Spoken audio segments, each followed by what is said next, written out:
Hello बच्चों, आज हम यहाँ पर क्लास 8 का जो साइंस का फर्स्ट लेसन है लिविंग वर्ड एंड क्लासिफिकेशन यातील जो पहिला प्रश्न आहे, what is the hierarchy for classification of living organism. म्हणजे काय, तर सजीवांच्या जे वर्गीकरणाचा जो पदानुक्रम आहे तो कोणता आहे. दुसरा आहे सजीवांना नाम देण्याची द्विनाम पद्धती, म्हणजे हु इन्व्हेंटेड बायनॉमियल सिस्टीम. सजीवांना नाव देण्याची जी बायनॉमियल सिस्टीम आहे ती सिस्टीम कोणी शोधली. Nomenclature, who invented binomial system of nomenclature. आणि तिसरा जो प्रश्न आहे, which levels of hierarchy are considered while writing the name in binomial nomenclature. म्हणजे काय, तर द्विनाम पद्धतीने नाव लिहिताना कोणते पदानुक्रम विचारात घेतले जातात. हे जे तीनही प्रश्न आहेत त्याची उत्तरे देखील आपण इथे बघणार आहोत. आपण सुरुवात करूया की biodiversity and need of classification. म्हणजे काय, तर बघा, बायोडायव्हर्सिटी म्हणजे जैवविविधता व त्याच्या वर्गीकरणाची जी आवश्यकता जी आहे. नीड म्हणजे काय, आवश्यकता. नीड ऑफ क्लासिफिकेशन म्हणजे वर्गीकरणाची जी आवश्यकता आहे बायोडायव्हर्सिटीची. बायोडायव्हर्सिटी याला जैवविविधता असे म्हणतात.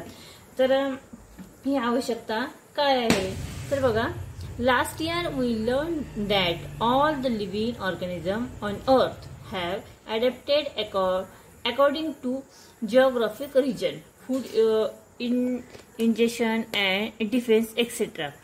आपण मागच्या इयत्तेमध्ये आपण पाहिले की भौगोलिक प्रदेश जो आहे, जिओग्राफिक रिजन हा जो भौगोलिक प्रदेश आहे, त्यानंतर फूड इंजेक्शन आहे म्हणजे काय, तर अन्नग्रहण. आणि डिफेन्स म्हणजे काय, तर संरक्षण. ह्या गोष्टी आपण मागच्या इयत्तेमध्ये बघितलेल्या आहेत. आणि त्यामुळे पृथ्वीवरील त्याची अनुकूलता देखील आपण बघितलेली आहेत. While adapting many difference are observe in organism of same species too. म्हणजे काय, तर अनुकूलन साधताना एकाच जातीच्या सजीवातही आपल्याला विविध असे बदल झालेले दिसतात. According to 2011 census, around 87 million species of living organism are found on the earth including land and sea. म्हणजे काय, तर 2011 ची जी जनगणना झाली त्यामध्ये त्या जनगणनेनुसार पृथ्वीवरील जमीन व समुद्र, लँड अँड सी, या जमीन व समुद्र यामधील सर्व सजीव मिळून सुमारे 87 दशलक्ष म्हणजे 87 मिलियन आपल्याला जाती ह्या आपल्याला आढळून आलेल्या आहेत, म्हणजे माहिती आहेत. To study such a vast number it was essential to divide them into groups.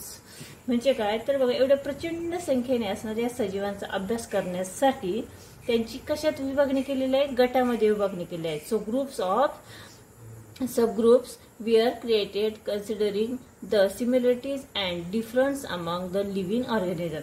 म्हणजे त्यांची अभ्यास करण्यासाठी त्यांची जी गणना जी आहे त्याची गटात आणि त्याच्या उपगटामध्ये देखील त्याची विभागणी केलेली आहे. आणि याची गरज त्यावेळेस भासली. सजीवातील हा जो फरक आहे आणि यातील जे साम्य आहे यामुळे याची गट आणि उपगट असे वर्गीकरण करण्यात आलेले आहेत. Similarities and difference among the living organism म्हणजे त्यामध्ये साम्यता कोणती आहे, त्यातले डिफरन्स म्हणजे त्यातील वेगळेपण कोणकोणते आहे यानुसार त्याची गट आणि उपगटामध्ये विभागणी करण्यात आली आहे.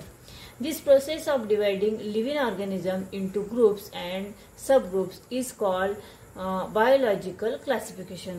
ही जे सजीवांची जी गट आणि उपगट बनविण्याची जी प्रक्रिया आहे त्या प्रक्रियेला बायोलॉजिकल क्लासिफिकेशन म्हणजे जैविक वर्गीकरण असे म्हणतात. रॉबर्ट हार्डिंग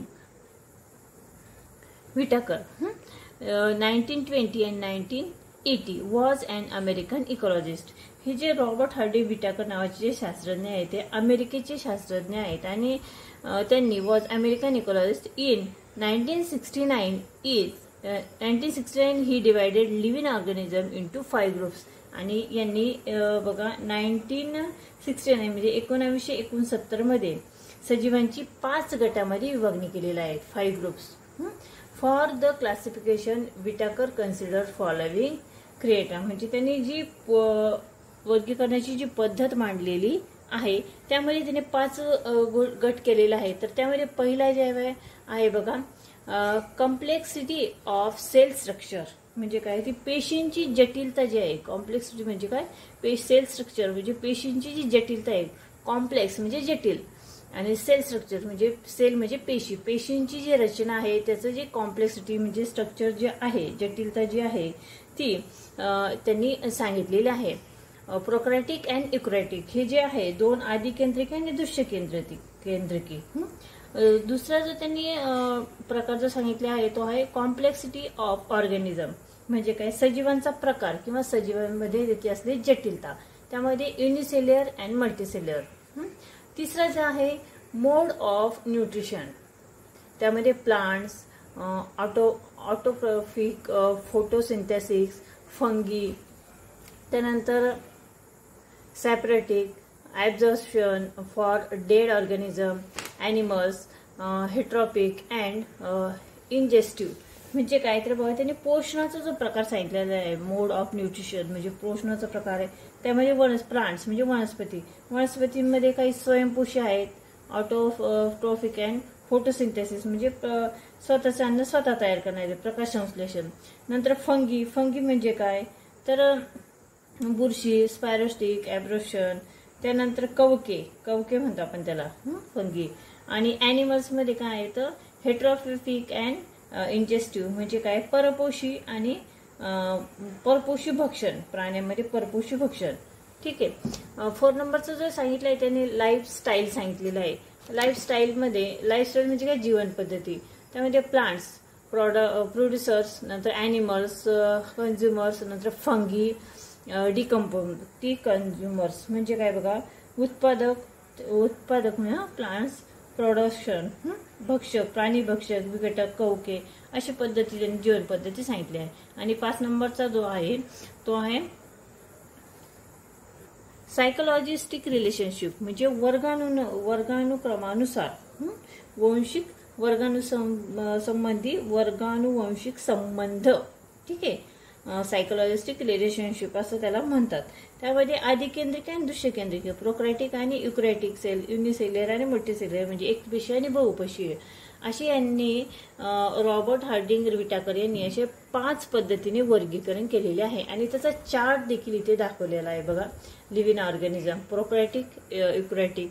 प्रोकॅरियोटिकमध्ये युनिसेल्युलर, त्यामध्येच काय आहे किंगडम फर्स्ट, मोनेरा. युकॅरियोटिक्समध्ये युनिसेल्युलर, मल्टीसेल्युलर, त्यामध्ये किंगडम 2, प्रोटोझोआ.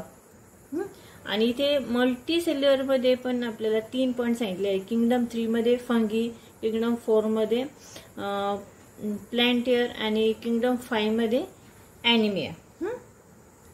ठीक आहे, तर हा जो चार्ट आहे आपण या चार्टचा जो अभ्यास आहे नेक्स्ट व्हिडिओमध्ये आपण हा चार्ट इथे व्यवस्थितरित्या बघणार आहोत. मी पूर्णपणे इथे एक्सप्लेन करणार आहे.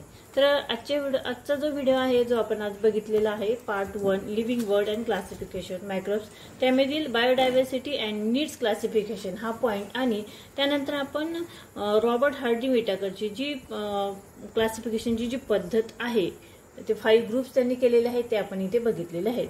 आय होप हा जो व्हिडिओ आहे तो तुम्हाला नक्की समजला असेल. हा व्हिडिओ जर तुम्हाला समजला, आवडला तर तुम्ही या व्हिडिओला नक्की लाईक करा, शेअर करा आणि चॅनलवर तुम्ही नवीन असाल तर चॅनल नक्की सबस्क्राईब करा आणि बेल आयकॉन नक्की प्रेस करा. कारण आपण इथे क्लास 8चा सायन्सचा पूर्ण इथे अभ्यास इथे 1 by 1 इथे पूर्ण लेसन इथे घेणार आहोत. ठीक आहे, पुन्हा भेटूया नेक्स्ट व्हिडिओमध्ये. तोपर्यंत बाय बाय.